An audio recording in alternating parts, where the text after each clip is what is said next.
Hi, everybody. How can I put this?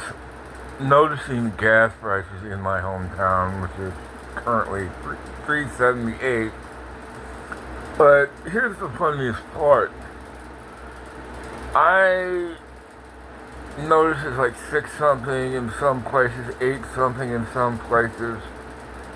And depending upon where you're at, it seems to be very, very different. But I know in a small town like mine, it is roughly 3.78, and it's bad enough. And we're gonna hit $200 a gallon.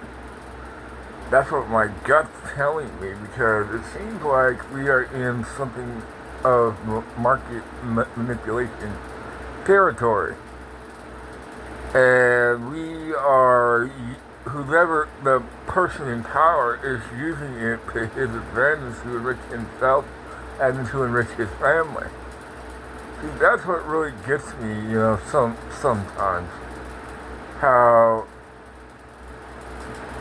people can be, because, I was taken by this charlatan, but he said, oh, I'm going to fix this, I'm going to fix that, I'm going to make all these promises, but at the end of it all, he ain't done squat except put more money in his pocket and same with that $10 billion suit against himself with the IRS.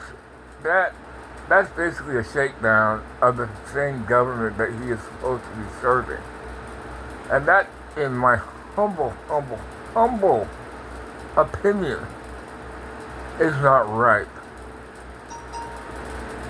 You were a part of the insurrection. You done what you did on January the 6th, 2020.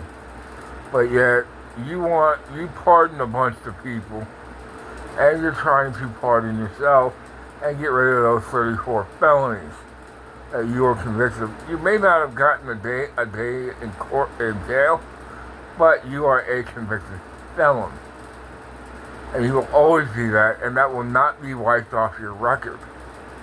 Because, number one, you have tried to go all the way up to the Supreme Court. Yeah, that very Supreme Court that you packed the court with three of your justices, and now you're trying to cement your legacy even further, where it will only fix right-wing causes. And you're telling me that the left wing is very, very, very, very, very corrupt. When you have the White House, you have the Senate, you have the House of Representatives, you have the trifecta, and you have most of the country, and state houses, and governor's mansions. So you're telling me that that the Democrats are fascists. Well, what if I proposed to you that both parties are just as fascist, just as corrupt, and they use people like me to make sure that they have their vote and see you in 4 years and do nothing? See, that's bullshit. You guys work for us, not the other way around. You do not work for the elites. That's all I have to say.